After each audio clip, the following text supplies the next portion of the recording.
Oh, I should have made coffee. Hey, welcome to Otaku Talk Sunday. I'm Bree. This is Twan. We're gonna try. We tried. One of these days, we used to be so professional. Remember when we started? We used to be like, we had an opening. I would just like do the right things, and now it's just like, girl, we gonna end this live. That's okay. We're gonna get back there. We're gonna get back there. But look, it's 5:01. Look at us. Time is a thing.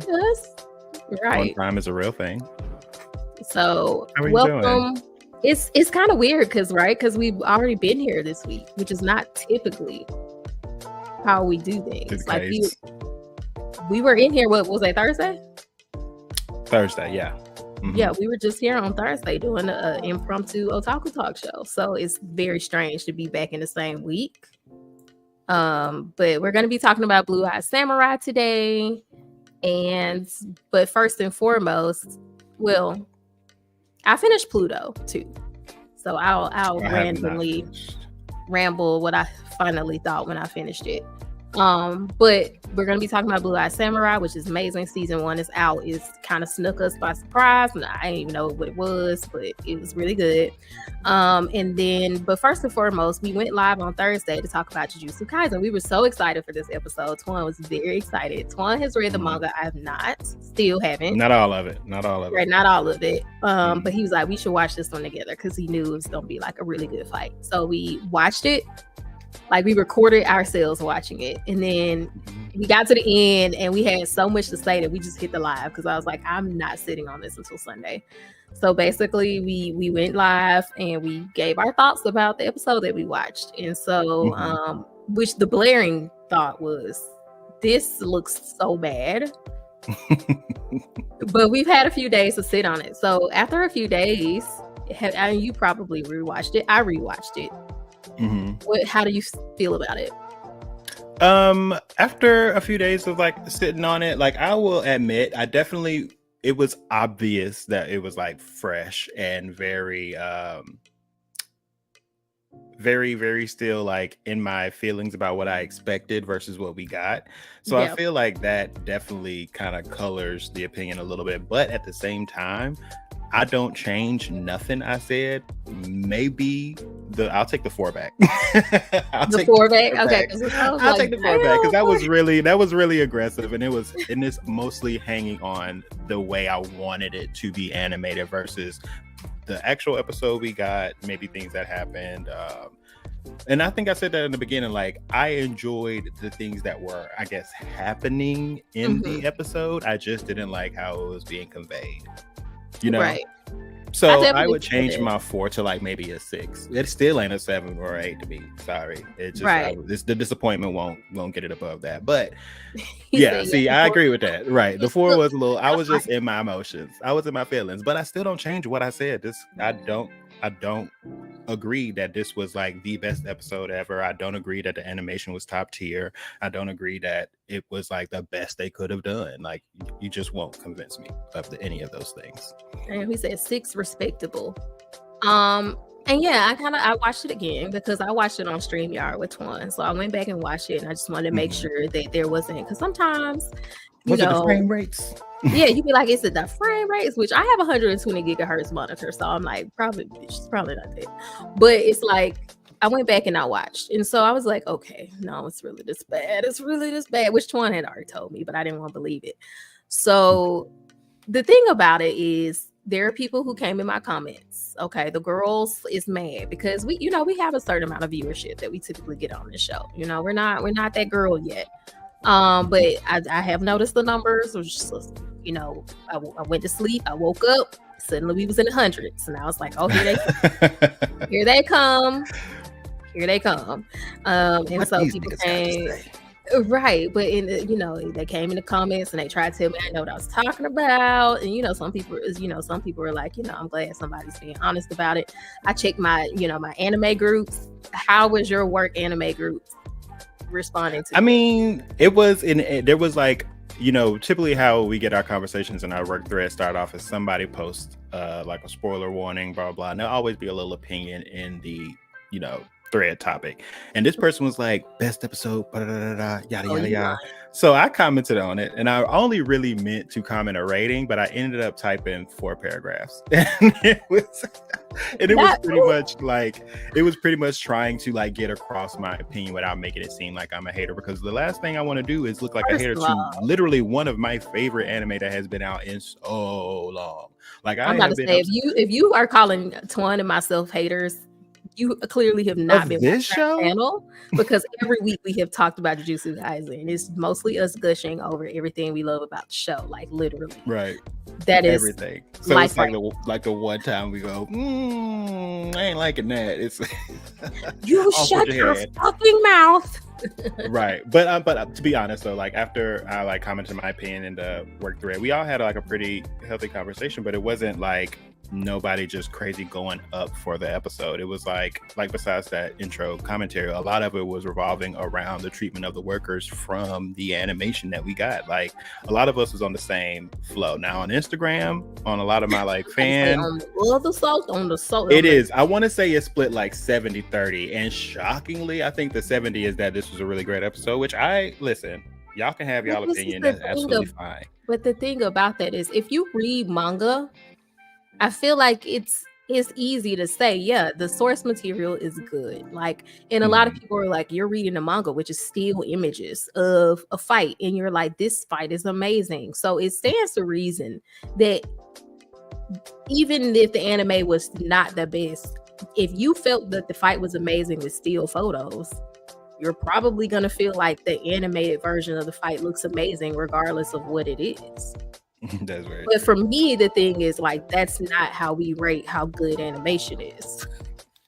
Because you probably could have just looked at a flip book or a slideshow of this fight and be like, this shit was amazing, because the fight itself is actually amazing based on the source material. But that doesn't mean the animation was good. You know what I mean? That's kind of one of those things where the source material and your emotional attachment to the characters and how things happen are kind of really carrying a burden of what you're perceiving right now.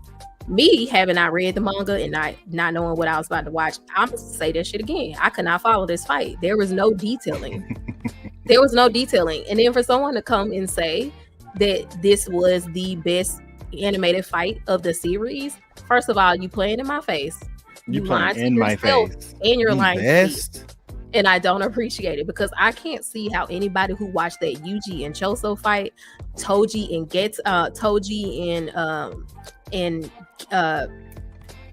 Gojo fight. Oh, Gojo. Gojo fight, Hanami, just all the fights in Jujutsu. You really really gonna sit here and say that fight was the best animated fight of the show?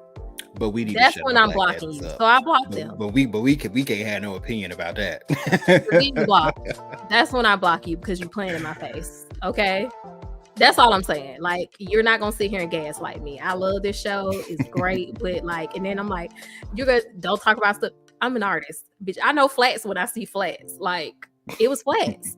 They didn't have shadows. They didn't have details. They didn't have Megumi didn't even have a tongue. Like, what are we talking about here? See, that's the thing. Like, you could get away with that shit with me. I am the uncultured opinion over here, just giving my opinion on what these intake and what this here is like. I get it, but this one, whichever side you on right now, I'm on the side of the truth. So yeah, that was entertaining. I think that it's like everybody's opinion is valid. If you watch a certain amount, no, your opinion is not valid. If you say that was the best fight of the show, it's not valid. I don't care. Get out of my face. Get out of my face. That's not valid. Now he feels like that's valid. I will look you dead in your face and say that's invalid.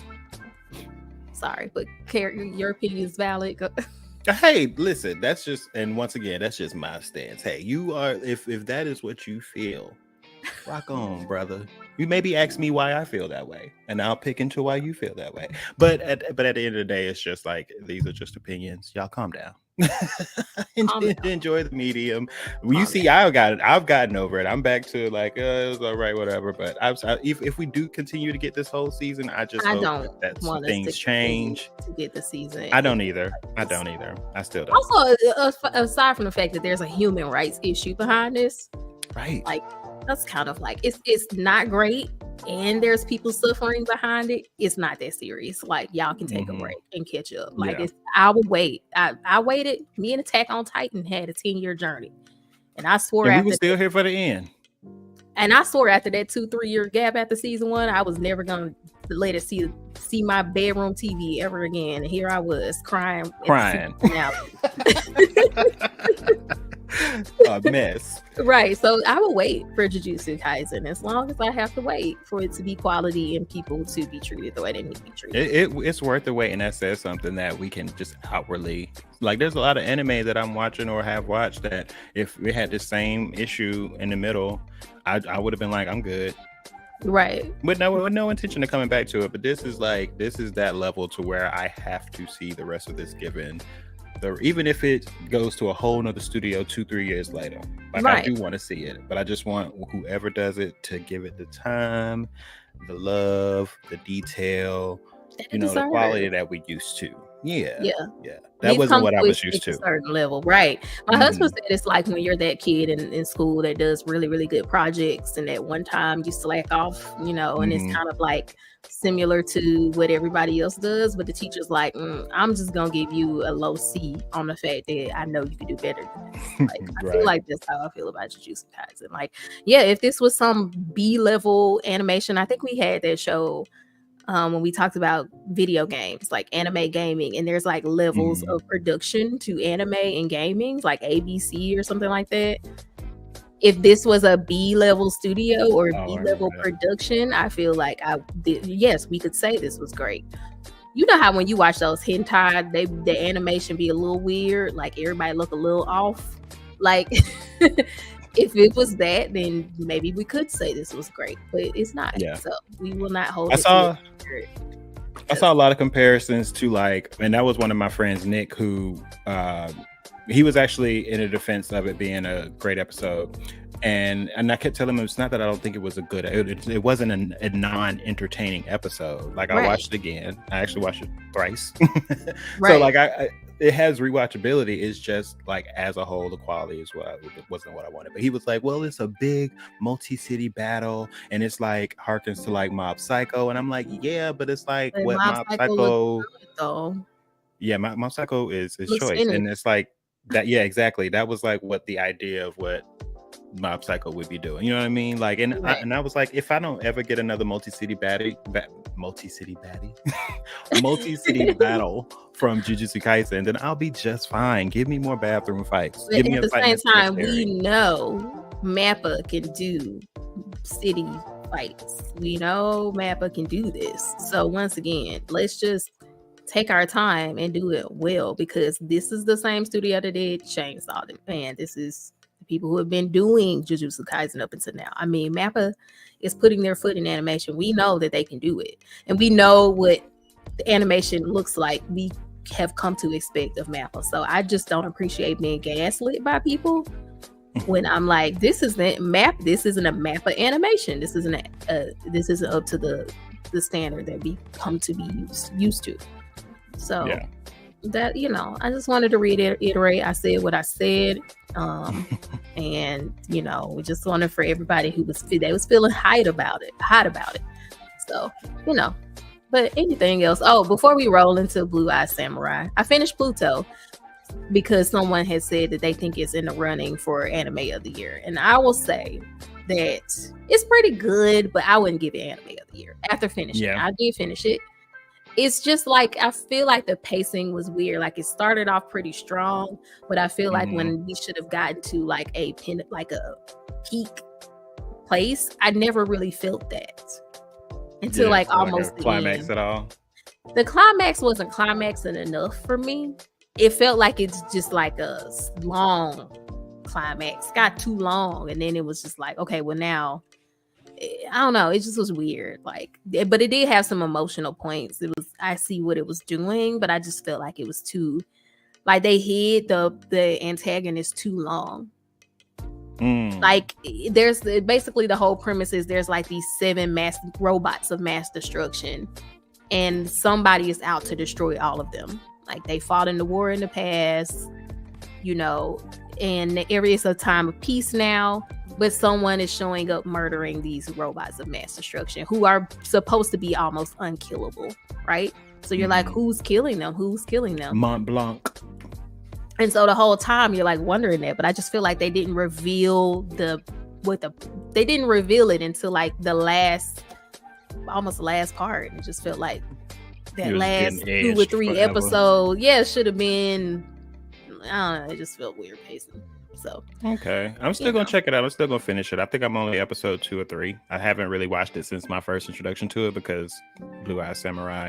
Out of the 2, that was the one that caught my interest the most and made me. It's very slow and like quiet. Like it has those moments that are very beautiful, but I think it's trying to hit you in that really thinking in like philosophical way. So it's not really crazy action packed, you know.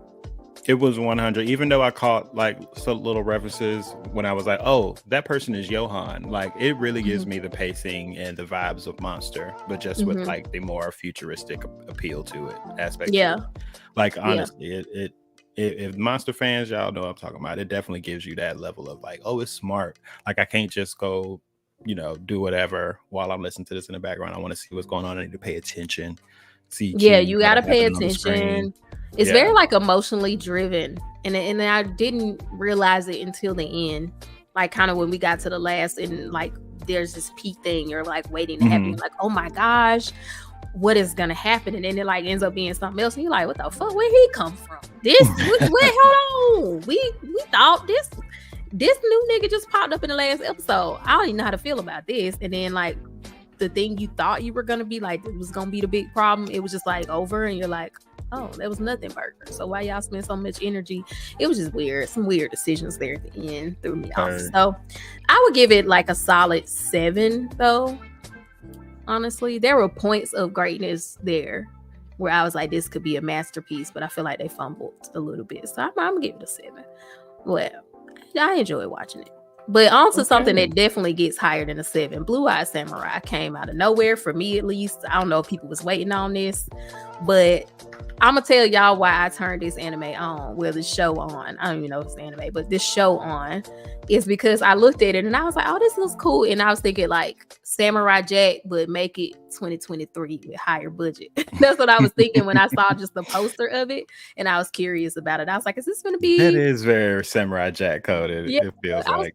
I was like, is this about to be Samurai Jack kind of energy? So I turned it on thinking we was going to get like new age Samurai Jack. And that's why I started watching it. So pleasantly surprised. So what are your first thoughts about Blue Eye Samurai? I thought it was interesting. I was like, in the world of 2023, people, this white devil narrative is crazy. I thought it was really, I mean, like I said, it caught my interest immediately from the first episode. I like the art style. I like the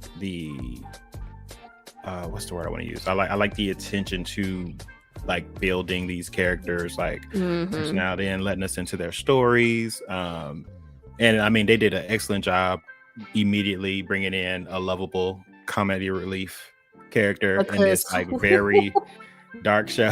Because Mizu is not likable. No, Mizu is definitely not likable. Not for a good amount of time. Not for a good amount of time. But she does turn that corner well for me. But I just love, what's his name? What is his name? Is it's some of the art, right? Ringo. Oh yeah, because it's Ringo. like a strawberry or something. It's something. Yeah. Ringo is the first portion of the show that had me wanting to continue to watch.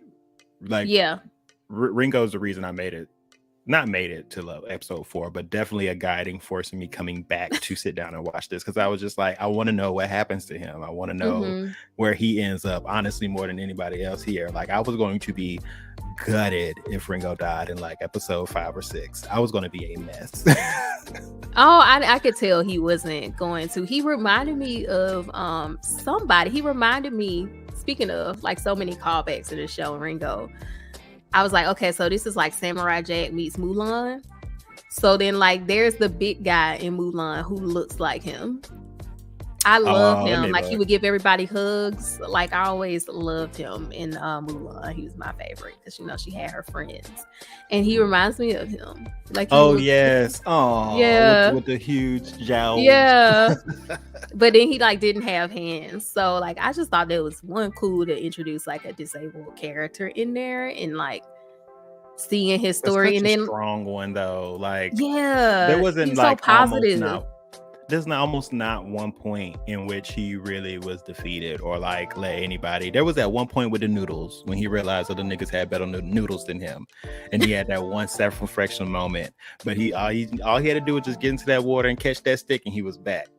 I love Ringo. I love that. He's just, I don't know. I love his growth too. He wasn't just I was worried at first that they were just gonna make him a bumbling idiot the whole time, but they really, I think they handle his character well, where you could see him have growth, but he still is very much so just himself. That part where he was talking to, what's the guy name? I can't remember his name. The other guy. The other samurai. Yeah. Taigen, yeah. When he was talking about being great and just helping greatness. When I tell you I almost cried, I'm so emotional. It's just oh my God, I just love that segment about that. Solidified him. I love that. I think Mizu heard that whole speech he gave. Because he was behind and they weren't talking in a hushed tone, but then when he sped off and he was like, "What about me? I'm great." And when she bit into the rice ball that he gave her, you could see the corners of her mouth go from a frown to a smile. I was like, "Oh, she heard that." Oh no, yeah. It's great. It's so great. I just loved his character.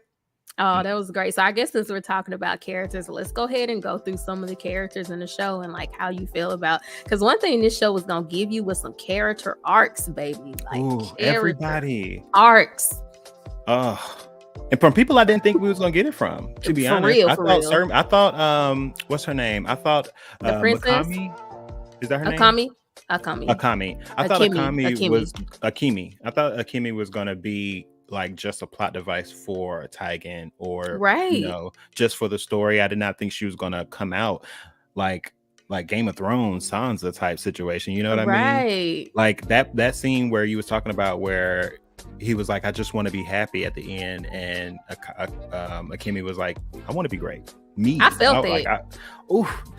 Goosebumps. She earned that. That line. I was ooh. And the music they put behind it when she said it, it was I was oh, I felt that in my soul. You really feel she earned that, saying that. Yeah.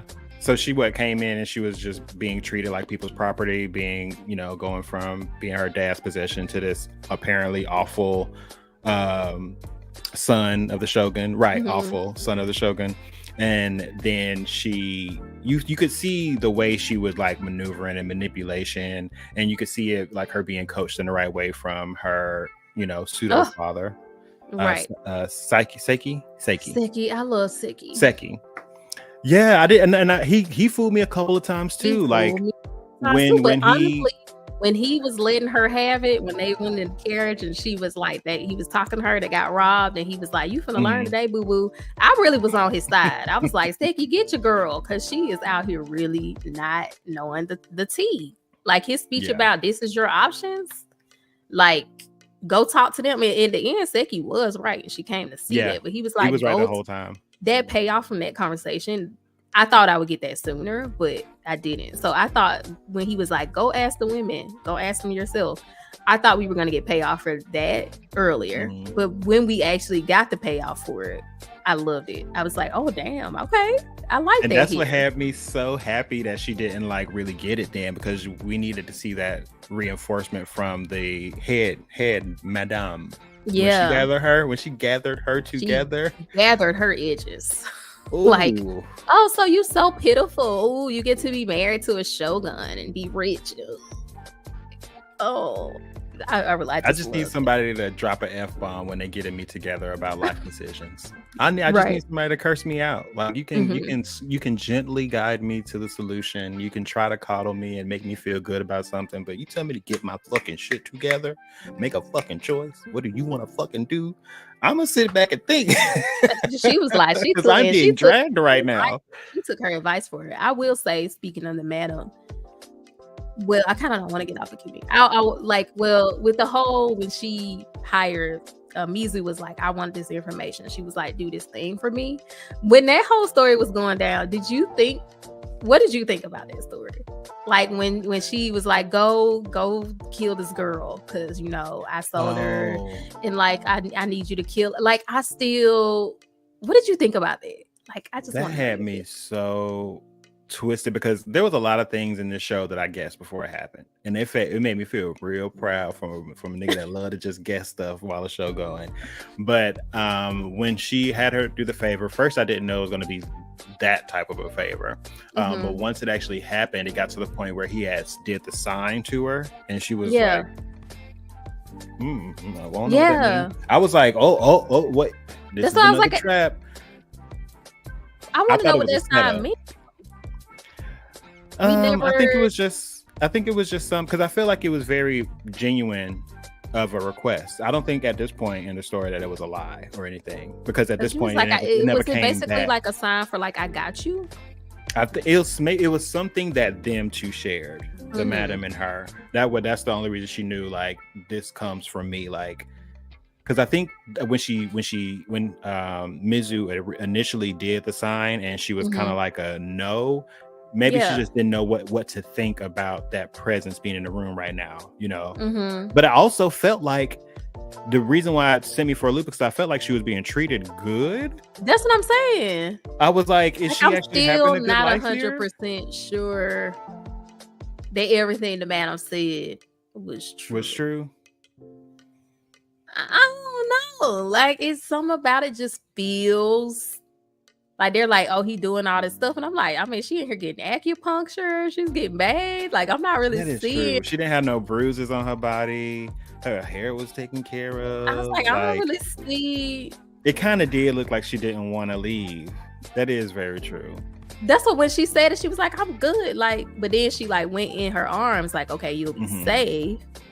Yeah. Like, I'll get you out of here. And then she kind of caved and like went with Mizu and was like, okay, you can save me. So then I was kind of like, okay, like maybe she want to be saved. Maybe she's scared they'll see them. And so she didn't want to get caught trying to escape. You know, that whole thing really had my mind racing because I'm just still not convinced that her response just kind of was weird to me. Yeah, because he was talking about like he likes breaking people like her. And it was like, she was already, what was it, deaf? She was deaf and something else. But it didn't seem like, maybe she was just going through a lot of mental torture, because it just did not look because she physical. said she never we wanted saw her to entire body. Right. I guess was flawless. She didn't like men. I mean, it would just, I don't know, it just feels. You kind of right. I don't know if I can actually write it off now. I did just let it go because of how the story unfolded. You saw the genuine gratitude when she took the ladies in. Like, it didn't feel like any scheme and stuff. Although it did feel like Madame is like, she belongs in Game of Thrones. She's like a person that thinks 20. Yeah, because it kind of seemed like maybe she had beef with the dude. Like, my thought was maybe like she had beef with him. And like, that's why he was like, if you touch her, I'll kill everybody up in this bitch, because I feel like she had beef with him. Like, they had beef. And she was like, I'm just gonna take her away from you because that'll hurt you. And then he pulled up like, bitch, I told you if you touch my chick, I'ma kill you. Like, it feel like maybe they had beef and she was doing that to like hurt him more so than I hate that shows got me to where I can't trust the flashbacks now. You know what I mean? What you mean? Because we saw them take her and all of that, but now it's like, is that are we gonna get in season 2 in a very manipulative conversation where she's like, we found out that it's a lie, and then they go back and just redo the flashback? I know. And then like, they did that in an interview with a vampire. And then the way Mizu responded to it, like, she seemed even thrown off too. Because like when she was like, no, I think Mizu was like, ooh, hold on. And then, you know, she seemed to be kind of weird about it too. And then when the madam said, what did she say? She was like, she didn't even tell her what she said. So I feel like Mizu kind of was like, something wrong, you know, even herself. I don't know. I just was very, I don't know. I still don't know how to feel about it, but I don't know. It just feels like something was there. But that's what I love about the show. They just didn't answer it. Yeah, and I mean, we better get to season 2. Ooh, we better. Has that been announced? Better.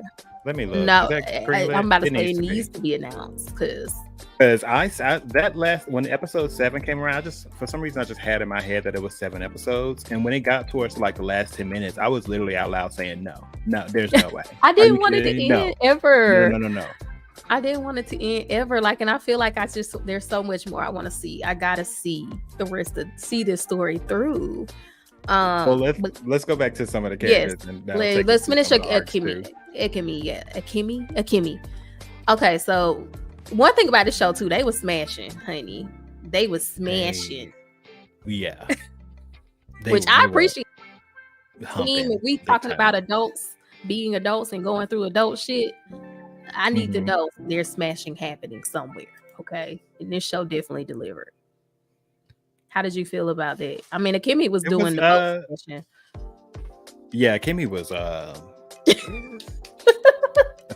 doing her thing, and for her to be a virgin too. Team Smut.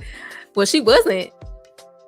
Well, she was. I think she was with. Right, that's what I meant. Like, when they were engaged, she went ahead and smashed them. Yeah, that's true. Yeah. She did say they definitely, and they made it seem like that was the first. Yeah, they definitely even though like she was on top and everything. But anyway, she was really like learned. I keep comparing her to Sansa because it was that type of a situation. She goes from this very controlled. I don't want to say it could have been abusive like Joffrey, but she goes from being this like manipulated little pawn to being one of the players towards the end. And I love seeing that, because the thing that made me irritated, and I didn't think I was gonna get there, is when the battle happened, the army. I'm like, no, she's got it. She got him in the bed. She got him talking. I was so upset about she was able to get, what was it, 500 Ryu. I was so ready for her to like have more time with him and like be pregnant or something. I just thought they were gonna be like, she pregnant, and they cut it off, so she might be. We don't know actually, because where it ends, she could end up being pregnant and be carrying the next Shogun or whatever. But he's still alive too, so I mean, I don't know. I just kind of really want homeboy with the speech impediment to stick around, because I want them to stay together. Actually, well, okay, so let's go ahead, because there's some reasons for that. Okay, there's some reasons. I'm like, I want Akemi to go ahead and be with her man. Okay, she wants to be great, be with her man, and I do feel like she's gonna pop up pregnant. I just feel like she's gonna be, the next. I don't know. I feel like that's gonna be her next thing. But this show has been subverting my expectations. So at the same time, it could be that she doesn't end up there at all. But her and Taigen did get reunited at the end. So let's move on to Taigen. So what do you think about him? My favorite thing with Taigen, I'd be like, pull up to the scene with my ceiling missing. If you don't put your hair in a ponytail or something. But I respect it though. I respect it, because homeboy ain't like us out here that might got a little something going. He ain't wearing beanies every day, okay? He ain't wearing hats. Taigen was pulling up to the scene with his ceiling missing. Standing up in his embarrassment, standing up in his injustice, because he wasn't offered a duel. This just happened. Granted, no, they did a good job making him seem like a douche in the beginning. I mean, as he was, and it did make it to where I was completely laughing at this motherfucker. Like, I was not on his side. He was. I could not take him serious with that ball. The blonde Esper that got embarrassed by Mob and had his whole top cut off, and that's how I see. I didn't watch Mob Psycho. I haven't watched it. It was very much that he was walking around with his dome shining, but he had my favorite evolution as a character. No, that's a lie. Akemi is probably my favorite, but he's right behind Akemi. And I couldn't stand from where they started to where they ended. Because I literally was like that. I couldn't stand him. Like, every time he showed up on the screen, I'm like, boy, go somewhere. But like, after that scene of him like seeing her chop that tree and realizing where it officially turned was him being on their side with the whole journey to the having tea with what's his name. Okay. That was the turning point for me, because like I knew it was some BS. This ain't about this fight no more. You want to be around. You want to. If don't not do Taigen like that. Don't pull a Taigen card like that. He needs his honor fight. He's sticking around so that he can have his chance to recover his honor. Sure. Now he's so shame coded though. He's so what? Like from Mulan, he's so shame coded. Yeah. From Mulan. Yeah. Like, and that's what's always interesting to me because people talked about, in Mulan. Obviously, Taigen has a thing for Mizu. Let's just go ahead. Yeah. Like, let's just go ahead. We knew that was going to be it the moment he joined the party. I knew that's where it was going to be when he joined. But I feel for Taigen because imagine just being really attracted to this dude. Right. I was secretly hoping it would get there without him discovering her secret. Because I mean, he still doesn't know now. He doesn't know. So this was like everything we see from Taigen is in Taigen's mind. Taigen is ready to join the LGBT community. Taigen said, "I'm sorry. I was thinking of Akemi." Yeah. Mm-hmm. I mean, but I feel like Mizu, I really do wish Mizu would have got a chance to tell him because I just feel like that's just unnecessary torment Taigen is just carrying around. That's true. And I thought she was going to do it. And twice, actually. Once in that conversation where she kind of, end up telling her about Akemi instead. Mm-hmm. Right. But then there was also the other scene where she was forging her sword again. And she was like nude and she was writing the, the verses or whatever on her body. And I was just like, okay, so he's in the woods right now, just watching this whole thing. And like, when they got in the fight, when they were sparring, she was about to tell him too. At that point, she was about to tell him, but then she was like you said, oh, Akemi's in trouble. Like she just switched, and she clearly was gonna tell him. But I'm like, well, bitch, you done jumped on a boat. This man might never know you was a chick. Oh yeah, that's right. Because I just want, now that like I've seen the growth in him and he just wants to be a good person, he just wants to be happy. I was like, well, do it with Mizu. Because there was so much tension there. Like I wanted it to happen. The tension was A1 between them. Oh, when they were like sparring and their faces kind of like, and they were spinning. I was just they was rolling around like Nala and Simba.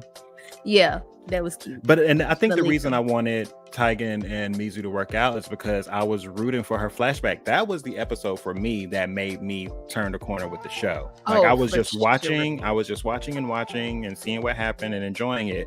But that episode when she was in that battle and it kept flashing back to her past with her mom, which at first we weren't even sure this was real. Like when my husband was watching, he was like, "Does this really happen?" Right. Like he was so not sure. The gag was her mom was still alive the whole time. Yeah. That's what shook me. And then it was like, okay, so it's playing out and I'm like, oh, I already see where this is going. I know I'm gonna fall in love with this husband eventually. Like from the moment he showed up on the screen, I was like, he's gonna be standoffish. They're gonna have some moment where I thought so they're gonna make me like him because I thought he was just gonna be completely terrible looking. And I was like, oh, he look cute. Right. And so like they have their journey. All of a sudden it gets to a place where he is at this point he's asking to see the real her. Like show me how you battle. Oh my God. So I'm at this point, I'm like, ooh, so this is the moment where he truly accepts it. For some reason I'm like, Antoine, we in the future already. He not around. This ain't gonna be happy. But I still didn't see that coming. Because when I didn't either. Not right away. I was just like, he's gonna go try to get his honor back, and they just gonna murder him. She gonna have to go kill everybody in the town to avenge his death. That's what I thought was that's where I was too. Yeah, I was like, they're gonna come back, they're gonna kill both the mom, because I was like, they just tricked us, making us think she's dead once, just so they can kill her again, and we not see it. Right. Coming. So yeah, I thought that they was gonna come and kill both of them, but when she's in that fight and he's like, show me what you got, and she's beating his ass, and I'm like. In that moment is when I realized where this was gonna go. I was like, "Oh my God, please don't feel emasculated. Please don't feel emasculated." It could have been so hot. I was hoping that scene was gonna be hot and he was gonna be turned on for it because he was like, "Oh, I could keep up and I could train you." And all it was when he said enough. It was the first time he said, "Well, that's enough." I was like, "God damn it!" And she was like, "What? You a PUSS something now?" And I was like, "Not reading the room. You're not reading the room, right? You're not reading the room." I think also it's scary for him because honestly, I mean, in life, I felt like you had those moments. I don't know. Maybe it's just a female thing. I don't know. But, you're supposed to be away. And if you've lived any other life besides the one people would accept you having lived, and you're like, okay, do you really want to know who I was in the past?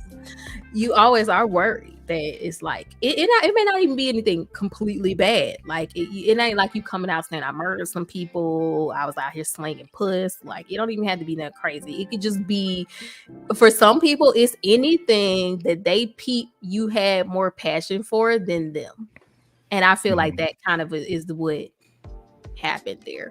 It's like, oh, you really are alive when you're doing this. So when you're with me, you're not alive.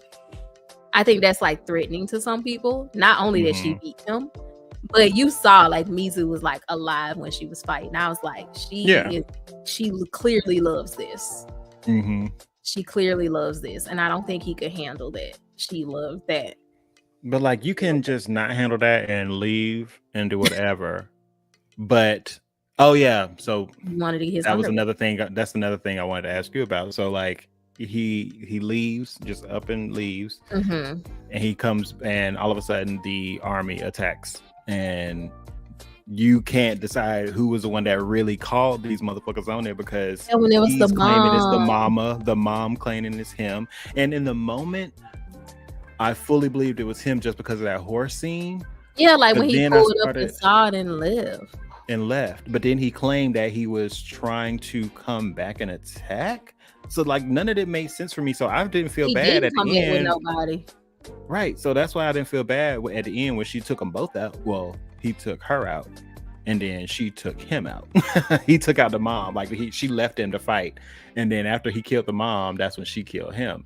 And I was like, that told me that she knew that the mom did it. Because, she was like, that century's crackhead. Yeah. And all that. I wouldn't even been surprised if the mom was secretly smashing the husband. If y'all not live when I get home, take it. Oh, thank you, Hood Magic, for saying, hey, we appreciate seeing you in the chat. Always love seeing you in the chat. But hopefully we'll be here when you come back. But catch the replay if you don't get to.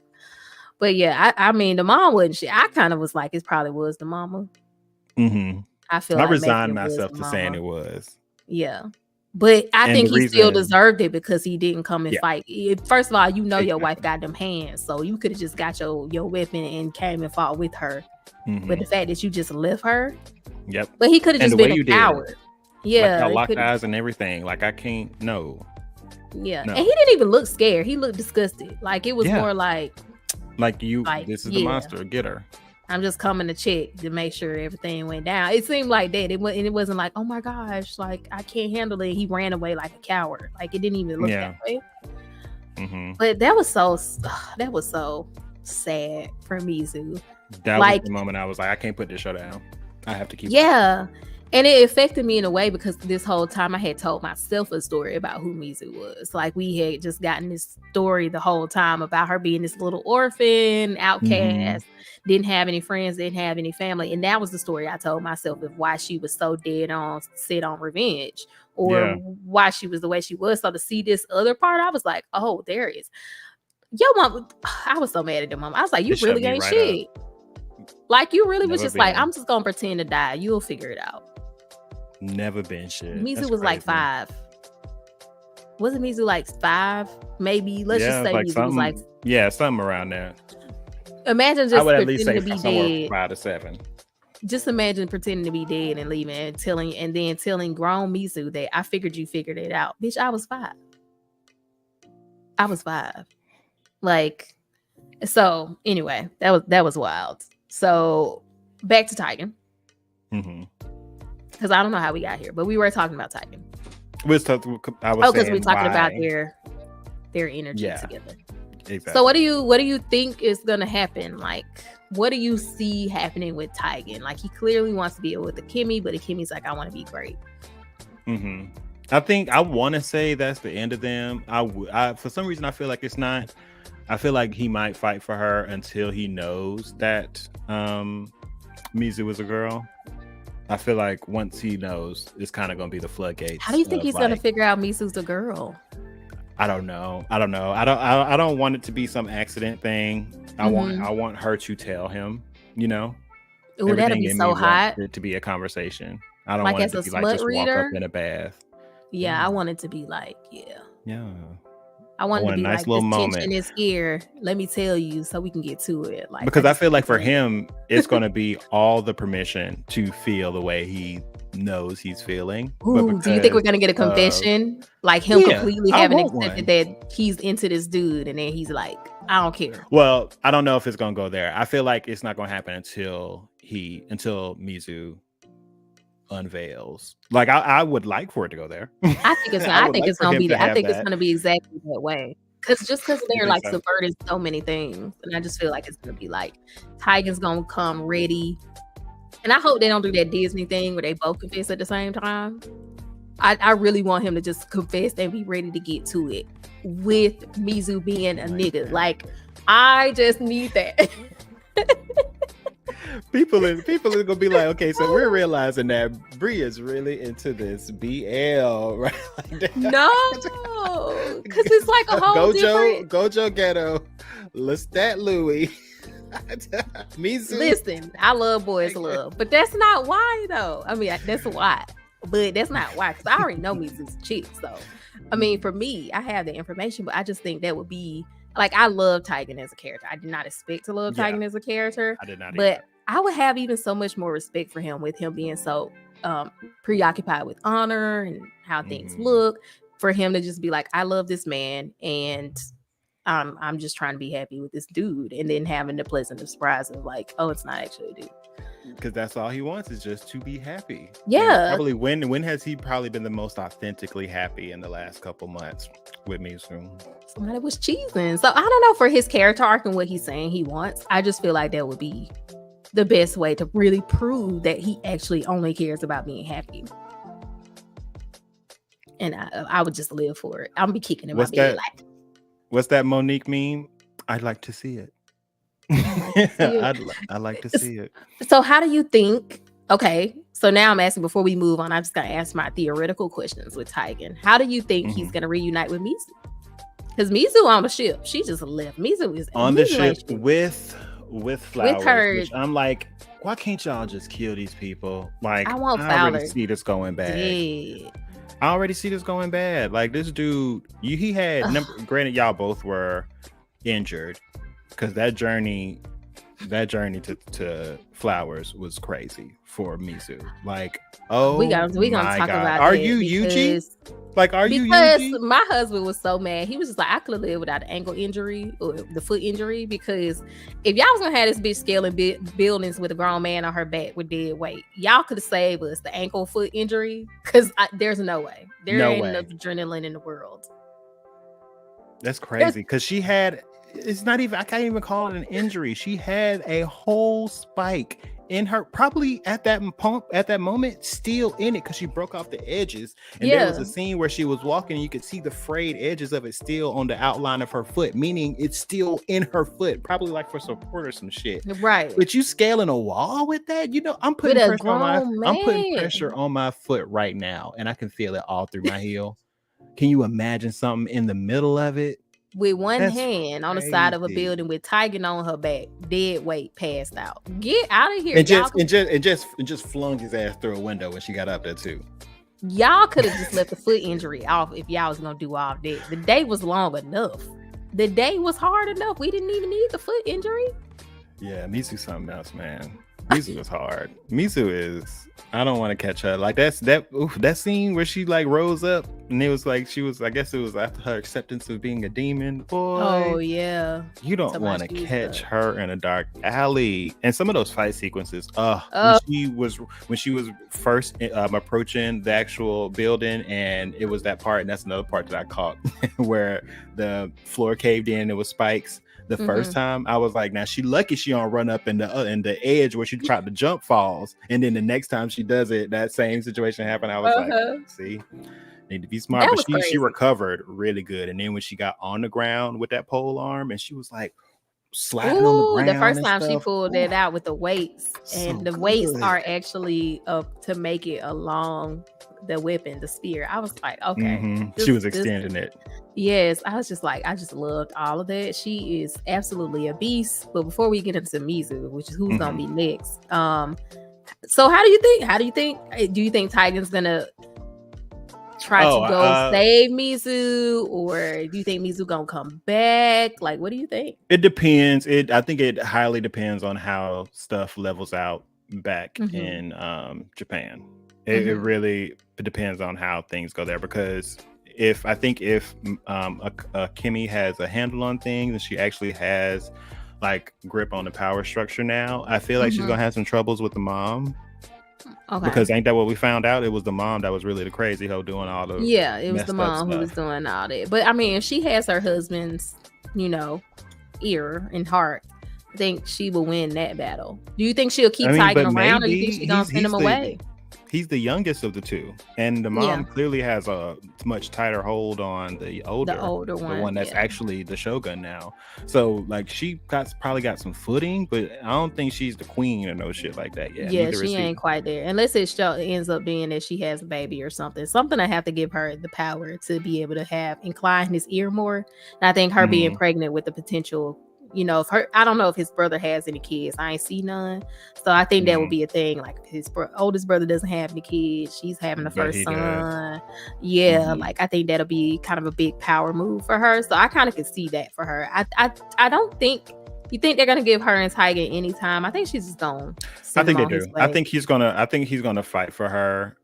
I don't think and I don't hope she's going to give into it in any way. I think she's going to focus on what she wants, because I feel like he should remain adamant on finding his happiness and just being happy, and she should work on being that bitch. You know what I mean? Yeah. Like, I feel like that's what I want to see from her. I'm happy they left it where they did in this first season with her story, to where it's like, I now have the resolve.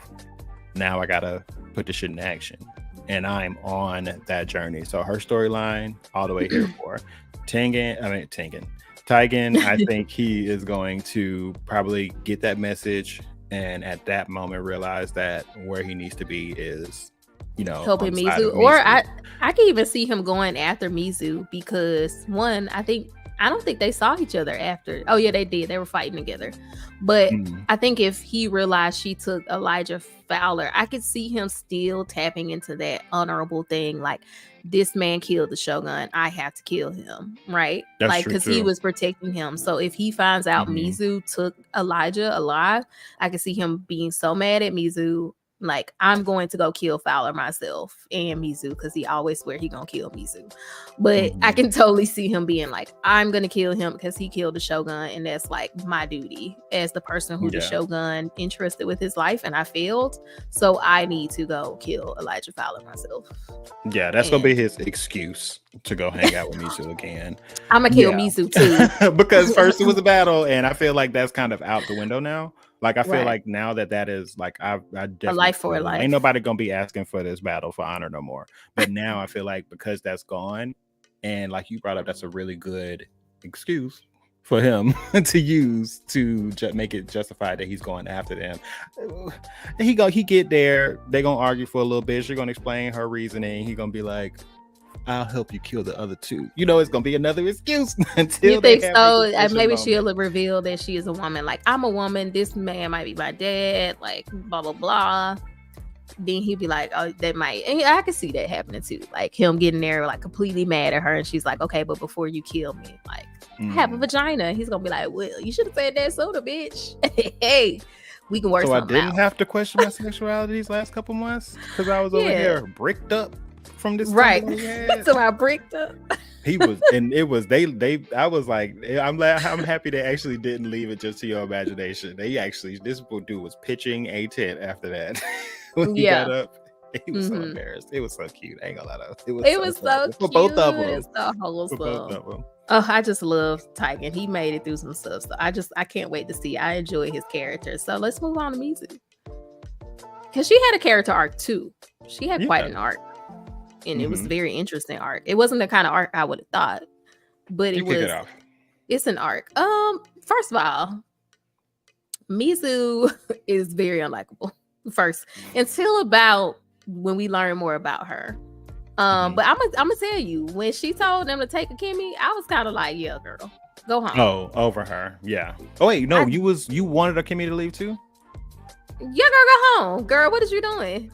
No, you're a whole princess. Like, go home. I agree with it. I mean, finally, after everything they just went through, I was what like, you gonna do, Akemi? Hang out in the brothel? What you gonna do? Sell puss? So what was Ringo gonna do? Make noodles?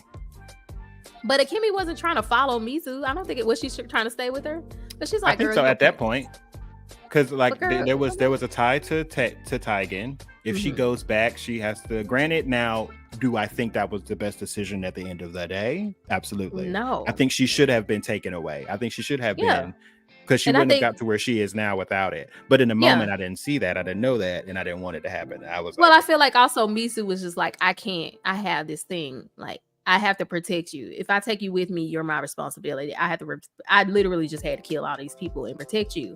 And like, I am on a mission for one thing. And you know, people who tag along with me got to be ready to die. And like, I just don't feel like this is a proper.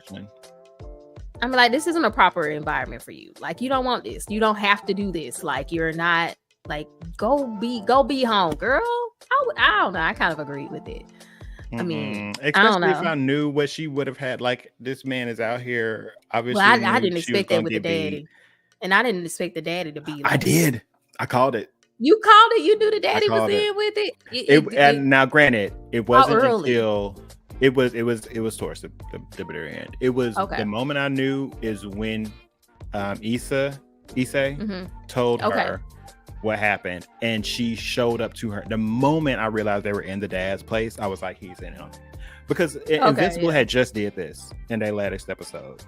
Like, literally just did this, where like, I think at that point, like, depending on when he started asking her, like, does anybody else know, I was like, oh, he's gonna kill her ass. That was the confirmation. But I'm telling you, the moment they entered them doors and they had their head down and I saw him, I was like, he's in on it.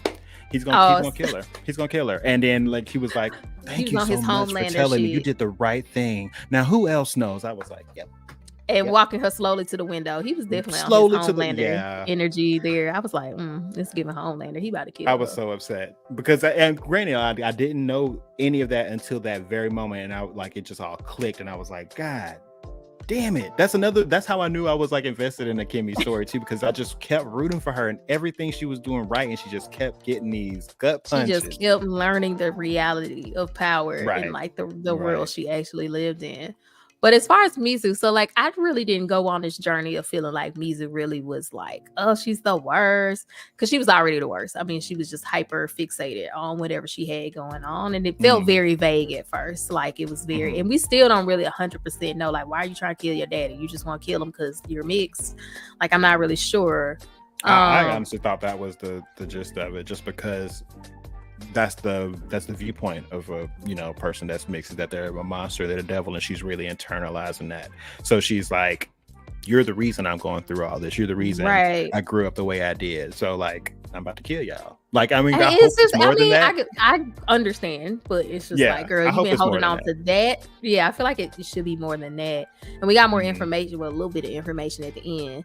But I liked Mizu's arc because I feel like it wasn't one you would expect of like her falling in love, because with Taigen being in the picture, they definitely could have made the second part of her arc more about her emotions for him and like her trying to figure out how to fit him in her life. But the fact that she just was kind of like, okay, I felt a little tingle in my lady parts here real quick, but she didn't let that sway her from what she was doing. But I still feel like she did have a growth of being concerned and caring about others.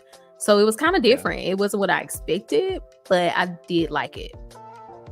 I did kind of shed a thug tear when she fell off that cliff, or she was in the water or whatever, and her motivation, and when she thought of Ringo, and he was like, I want to be a samurai. I'll teach you, I'll show you. I was like, I didn't expect that, because like what you would expect is she has feelings for Taigen, and he would be kind of more, if this was something like more expected, it would be like, okay, I got feelings for him, and like I don't think I would have thought she would envision him or anything, but I definitely didn't think that it was gonna be Ringo. Like I didn't think it was gonna be either one of them.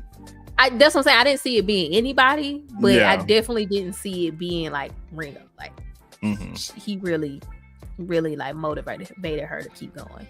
I did not see that.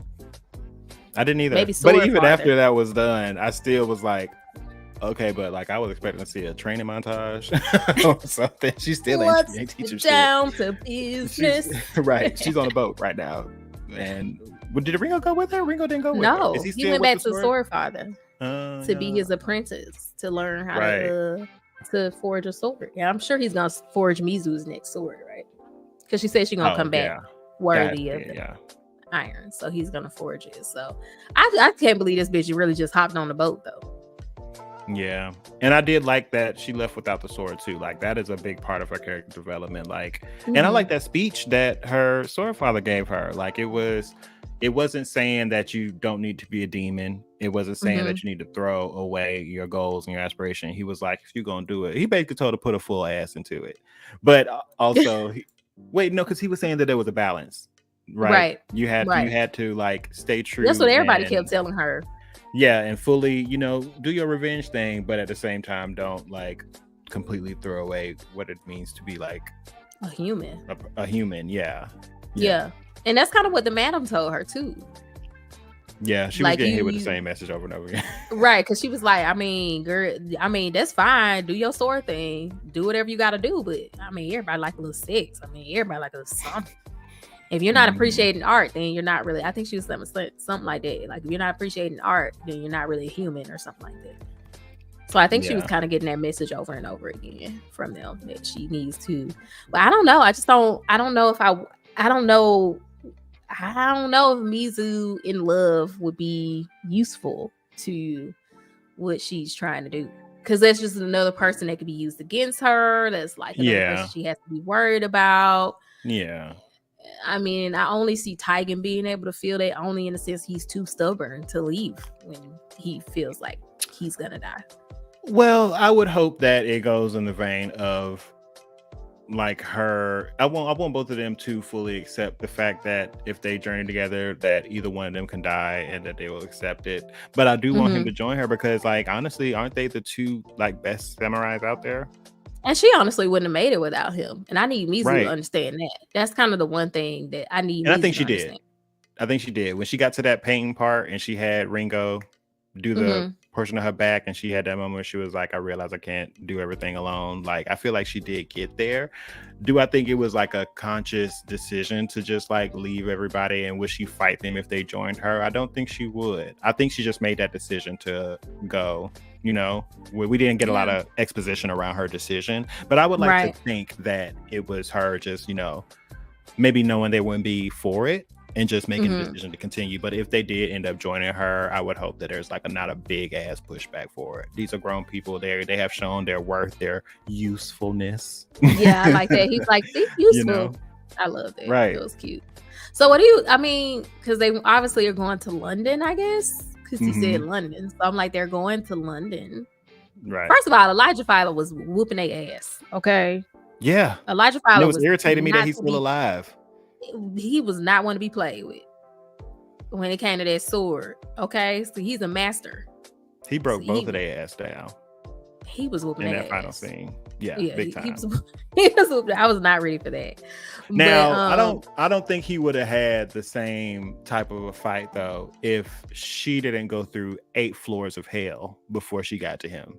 You know what I mean? But like I'm talking about even in that last, not because she didn't even get to really fight him. I'm talking about the end again when she fought them at the Shogun Palace. He was still whooping their ass. Yeah, that's true, and she was held up by then, right? Yeah. Yeah. He whooping their ass. Never mind. Elijah got them hands, okay? So I'm like, that might be your daddy because he got hands. But that whole speech he was giving her about that's your white side, I was like, ooh, ooh. Taking out shit. What did you think about his destroying? That was shade. And I was gonna say, what did you shade? I was gonna say, what did you think about his speech and like, what did he say? Do you think she made the right decision? Like, do you think he had a point of like, you need me? Do you think? What do you think he's gonna try to do? I think he's definitely gonna find some way to become a nuisance. I don't think he's just gonna be a device to give her information to help her on the journey. Something's gonna happen where he gets free or he gets away, and he's gonna be a problem with these other 2 people that are left, I think. Yeah, because he can't be a prisoner in London.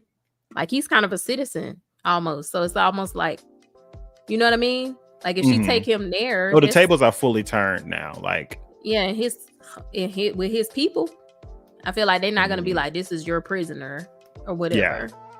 Yeah, she's gonna have some difficulties, but I think she could have killed him. I wanted her to kill him. She's like she said her damn self. She's resourceful. She could find ways of. All she needs is a little bit of information. I thought she was gonna kill him once she got the first name.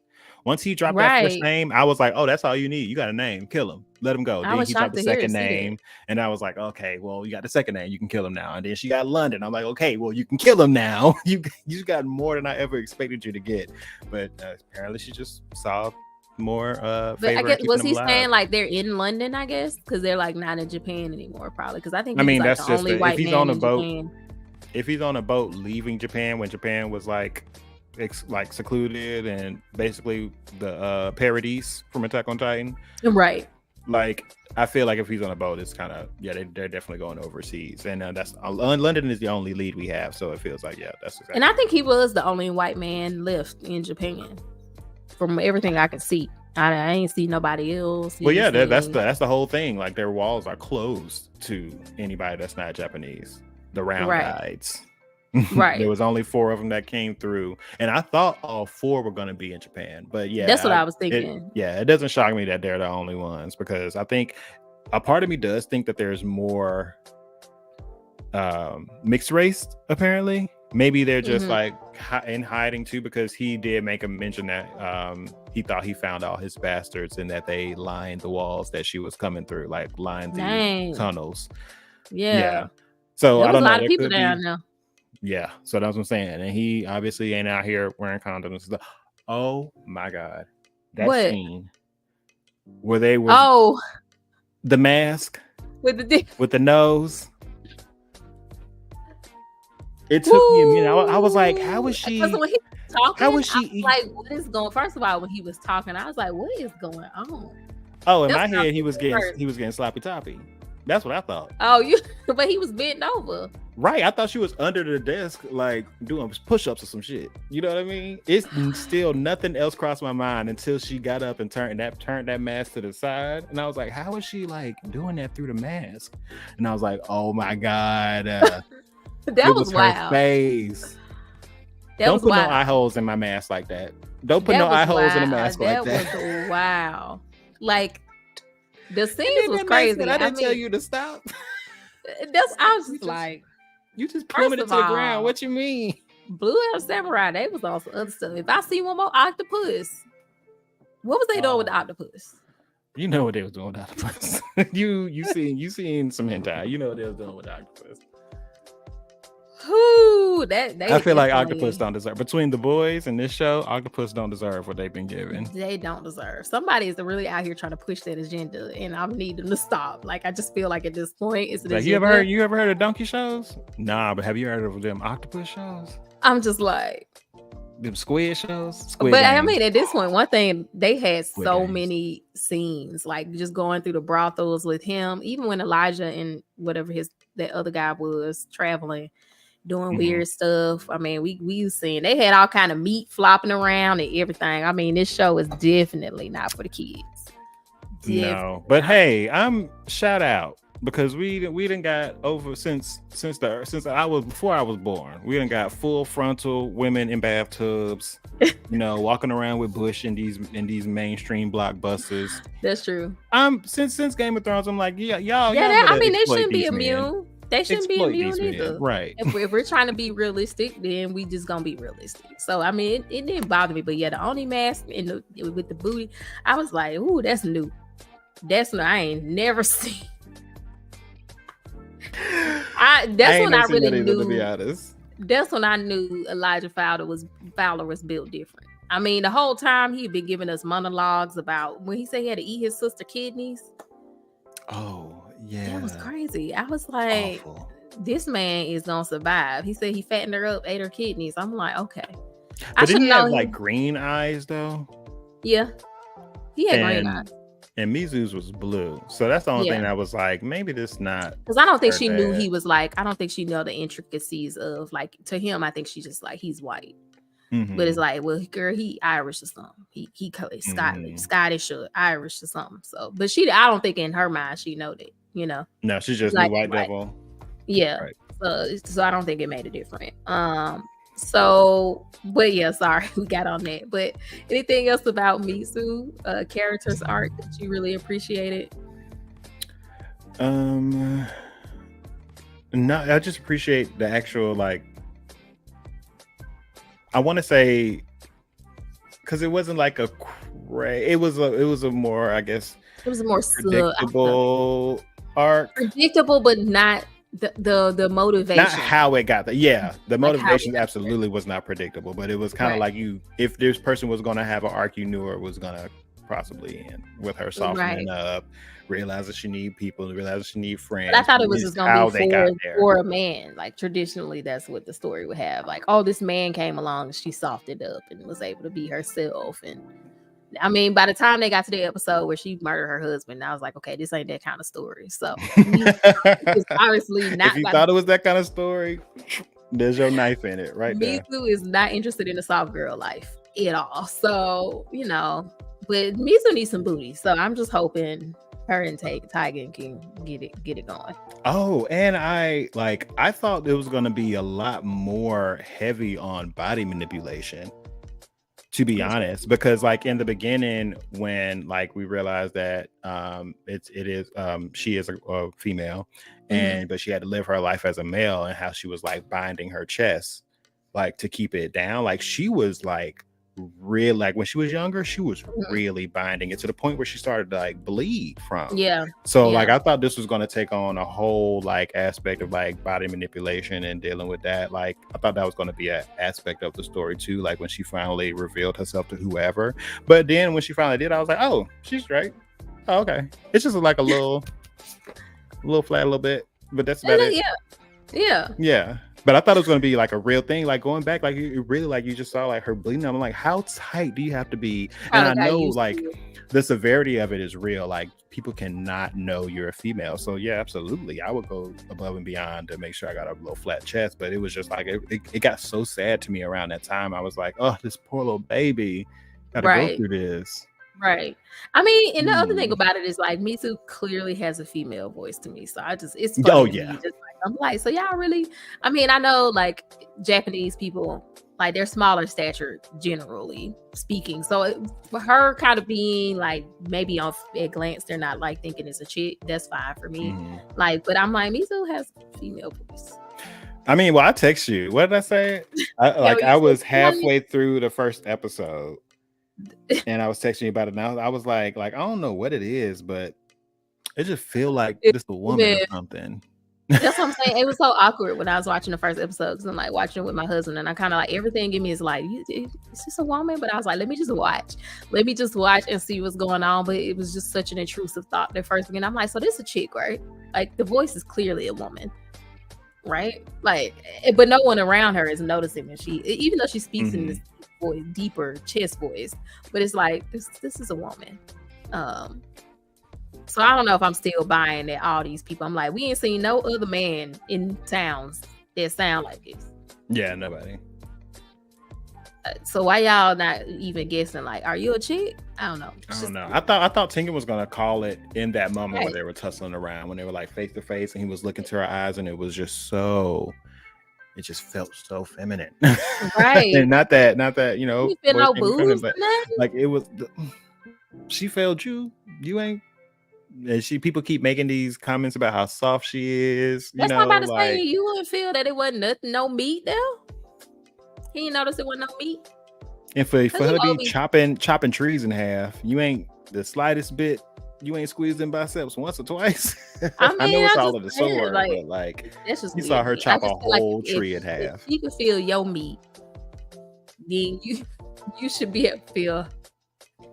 If she had meat, you would be able to feel it, right? I don't know what that's like, but I just feel like I feel like that's how it would work. So I just, whatever. But I don't know. So I did not foresee her character arc. Were there any other? I think that was the main characters, right? Just Taigen, Ringo, just the main 4 of them, right? Yeah. I don't think nobody else really was like. I mean, the father, but he wasn't like Yeah, I didn't see him being like the villain, like no one of the villains. Yeah, but I mean, it was cool. I love the voice actor for the little sleazy weasel guy, that Elijah's right hand man. Oh yeah. He was a mess. Did you like the voice acting? Was there any voice that you just particularly? I loved it. I thought it was strong. I didn't hate it. I did get a kick out of. I didn't realize Akemi was Brenda Song from the Sweet Life of Zack and Cody. Really? Yeah. Wow, I did not. Who does Taigen's voice? Because it sounded so familiar. Who does Taigen's voice? I might have Taigen. Darren Barnett. I don't know his name. It just sounded familiar. Is he in something else? Let me see. Netflix series Never Have I Ever. I don't know what that is. Never Have I Ever. Okay. Now This Is Us. Okay. He sounded more familiar. Maya Erskine is Mizu. I don't think I've seen any of his stuff, to be honest. George Takai, I've seen him. Oh, okay, Randall Park is Heiji Shindo. Yes. That's why I loved his voice. I like him. Remember, he was in WandaVision.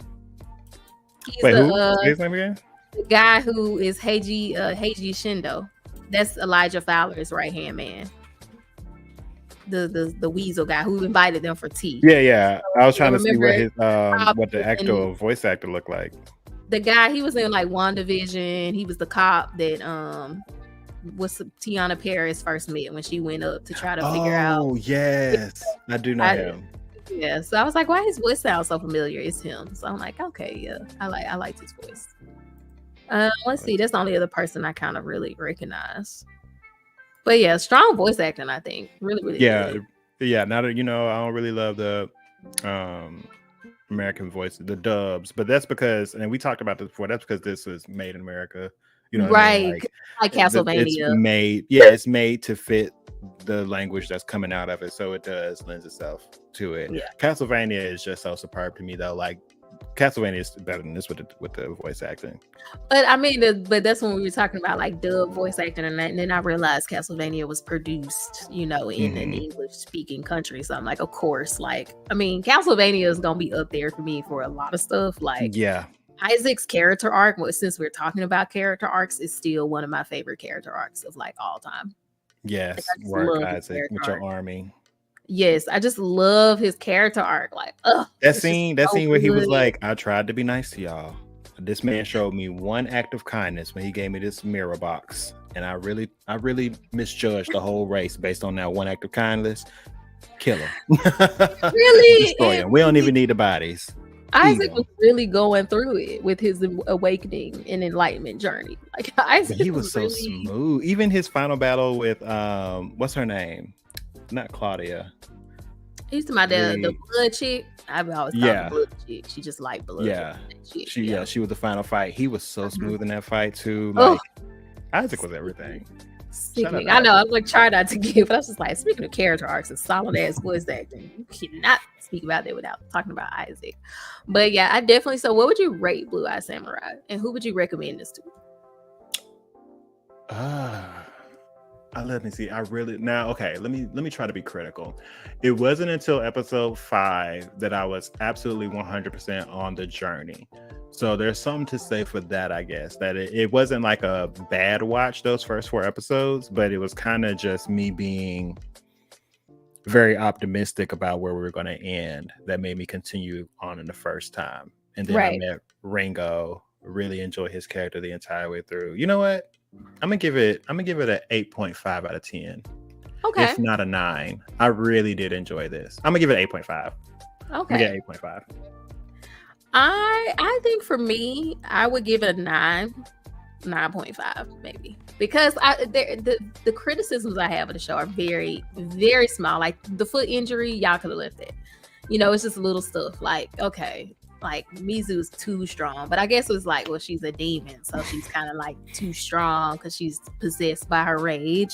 So it's like, that play real quick, that play that happened in that same episode that was going on, and it kind of made me feel like I wasn't understanding stuff just based on how things were going. But like by the end of it, and she turned into that Oni, or that whatever it was called, whatever power that she exuded after that, I just went on and rationalized it because she's supernatural now. She has taken on. That's what I was thinking. That whole Yeah. point was like she is in another place of rage, and that empowers her beyond death. And I just love that the show was done in a style like this was animated. You know, it's a new style, but I feel like it really fit the Edo period, like where it was in, just like with that puppet show. Like I watched this and felt like I was experiencing culture, if that makes sense. Like, I don't know. So I really, it's a good way to walk away from an anime. Yeah, it's like another layer of just enjoying a show and being really, really good. Like, it was kind of like when I watched that show, The Oku, which is kind of like this same style. It's like this animated, like 3D style. It kind of seemed the same, and it was very mature in that same way. The Oku was like that too, and I really like whatever this genre is. I'm here for it. I love it. Absolutely. I mean, have they struck out yet? Because what was it? It was the what was that first movie that was going crazy with its animation style? Starts with an A. Was it an anime? It was on Netflix. Oh my god, I can't think of it. Asian? Don't sound right. Asian? I'm not sure. Was it like taking place in the old days, or was it like just? No, it was very like futuristic looking. It might be Asian. Animated movie. Or no, that one was called Shame. No, it wasn't called Shame. Blame. That was called Blame. So I'm like, it might have been Ajin. I feel like that was the first one. Well, Ajin is probably one of them. Yeah, I just looked at Ajin. Okay, I gotta finish watching that. The Demi-Human. That wasn't what I was thinking of, but fine for the sake of what I was trying to say. Yeah. But there was this other one. It was a very, very, very popular animated movie. The one where they were in space. I think so. Oh, what's the name of that show? I love that show. And they had the aliens, so they was fighting. Trying to look it up now, but it was like mix. I can't remember the name of the show, but in particular, this genre of this old school, like you feel like you're going back in time. So if you liked this, it's not the same. Like, it doesn't have as much action, but the Oku is really good. There's also another show that just came out on Netflix. They recommended after I finished this one about zombies. It's something with an O, and it seems like it's also new, and it's in this kind of style almost. And they recommended that, but it's got zombies, so I'm a little scared to watch it. So I don't know. You would have to tell me it's great and I should watch it for me to watch it. And then I started Akuma. It's Akuma-kun or Akuma something. That's another one that's on Netflix and was recommended to me. So, and it's got an interesting Arcane. Too. Arcane. Okay. Thank you. There we go. Jesus, why was I forgetting that? I was like, what save my life. You couldn't spit out League of Legends or nothing. You just complete blank. you just complete blank. But no, I really love this like old school Japanese watercolor. We're getting culture. You're learning about the past. You're getting like, I'm really loving this. So I'll give it like a 9.5. And who would you recommend it to? Who would I recommend this to? Who you think would not like this? I'm not gonna say who you think would not like this. Well, I mean, America is very split on everything, so half of the world probably. No, I think this is really good. If you like action sequences, this is it. If you like some great character development, this is it. If you like great animation, great consistent animation, this is it. Not I don't know, like I feel like that was shady. You pulled it out. Just release the whole show. Just take your time. Nobody has to know. Just release it all at once. That's all. Yeah. That's just a suggestion. I think there's not a lot of people I wouldn't recommend this to. If I was just actively talking about anime to a fan, or animated shows to a friend, I would bring this up. Yeah, it's very. Yeah, actually, halfway through, I was already telling people to watch it. Yeah, it's really good. I mean, I would definitely recommend this. It's like I would just describe it as Mulan and Samurai Jack had a baby. Yeah. So like you should probably. Now this is one of those shows I wouldn't just go like crazy hyping it up to the high heavens because I wouldn't want people to put too much on it going into it. I would want them to genuinely just watch it because they were curious and then be on that journey. I wouldn't want to overhype. Like there's a couple of shows that I think I would like overhype up Attack on Titan. Definitely, I would overhype. Oh yeah, because like I mean, this is like for me, someone who likes josei. I like more mature themes, and I like character arcs and story, and little action. Like if the action is part of it, it doesn't feel like too fan servicey. I love stuff like this. But if somebody is just really into fan service action sequences, which this show has that, but it's more about the other stuff going on. So they maybe if you just like heavy action, just like non-stop high octane action, you might not like this as much, but I found it very enjoyable. Yeah, if you get easily invested into shows and the plot of the shows, not just the action going on, this is probably a good one for you. Yeah, and some good strong, like good female leads too. Yes, we don't get that a lot. These are writers, these are showrunners, these are directors that know what to do with a female character. Yeah. So that's also maybe I don't know, maybe somebody who just don't like seeing female leads wouldn't like it. Oh, she's too strong. Oh, she's this and that. You know. Okay, so all of the alphaverse, all of the high quality men won't like this. High quality, high value men. High value men won't like this. They won't like this. But yeah, definitely check it out. We definitely recommend it. As far as what we will be watching next, we'll see if Jujutsu Kaisen come back next week. I'm hearing through the grapevine. It might not. Yeah, let's go ahead and just start brainstorming. Okay, well, there's that other show, which I could never say, Frieren. Okay, yeah, we need to get on that. Everybody is like, it's really good. I have not started it because I was finishing this. I was finishing Pluto. And so now I'm finished with that, so I'm gonna start that before I start anything else that Netflix is trying to get me to watch. So maybe we'll jump into that because everybody's talking about it. Really good, good praise from what I see. Yeah. Let's have a chat on Friday or Thursday or something. See what we've been watching. Okay, yeah, we'll check in because you know me, I'm liable to get to by Thursday and be like, bitch, I ain't watch a single fucking episode. Let some like Love Island come out. Let some trashy dating show come out. I've been watching Ultimatum, and when I tell you, that's what I say. Let a trashy dating show come out, and I'm liable to not watch any anime until I finish the whole season. So, we're gonna check in with each other and make sure that we're gonna be prepared to have that conversation. If not, then we'll figure out something. Oh, Suzume came out, and it's on Crunchyroll, and it's so good. You watched it? When I tell you, I ugly cried. Snot coming out. Oh no! Audibly, I've been overdue. I've been overdue for one of those. I don't think I had one of those cries since the last movie. I mean, it was just like, but it was like not. It wasn't. You know how I was like, Anohana is the saddest thing you ever. Like it wasn't sad. It was just like it was wholesome. Like happy cry. It was like wholesome and healing cry. Like it was just really like a hug. It's like a warm nice hug. Cry.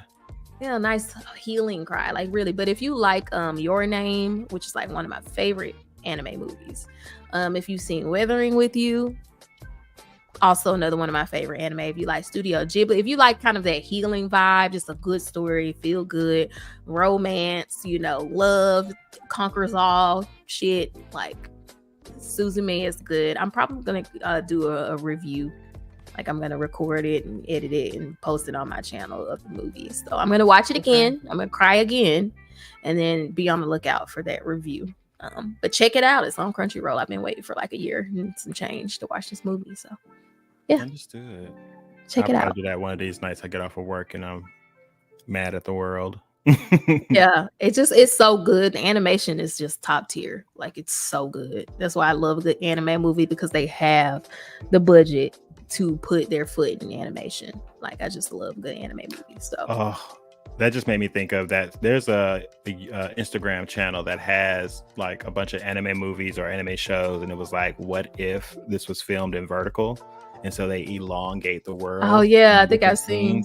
When I tell you that's so beautiful, like I got lost on that. Like I haven't seen a good movie with just like really beautiful landscapes and just great scenes. Is that one? Suzume got that. First of all, that is like if you were to say what will make you, like, real quick, because I'm gonna ask you that, like, what's something, if we said you're looking for a movie to watch, you're watching trailer, what are like 3 key visuals that will make you pick a movie to watch, if that makes sense? Or visuals or like audio cues, just whatever that you're like, this is for me. It depends on the vibe. Like, I could be in one or two places. I either want to see like really great orgasmic like fight choreography and effects, or I want something very much so like I was just describing, something that's just breathtakingly beautiful, great scenes, slow motion camera pans across cityscapes. Like, that's for me. Like, and what about your characters? Like your main characters. What's the main character archetype that you're like, this might be for me? That's tough too. That's really tough because I like, there's so many lovable main characters that I have, and they all kind of like, they aren't all in the same shonen type of, you know, loud, optimistic characters. I like conflict. I like anti-heroes. I like complex backgrounds. I like people that you hate but then hate to love. That type of thing, you know. I'm a huge fan of those characters. But then in the more cutesy type of stuff, I like a main character like Chisaki in Licorice Recoil, where she's just like super adorable, like zest for life, but also a badass. I think honestly a lot of through lines is just being a badass. Being a badass. I'm hearing that. But then the many different ways. Sometimes you might like a little tsundere, like they're a little bit like brooding, but a badass. They're really good, but you don't really know. Kind of like that. There's that's it. Always does have to have it. Not always, but 80% of what I like to watch has that like edge, that darkness to it, and then the other 20% is just full on bubblegum rainbows. It's so random.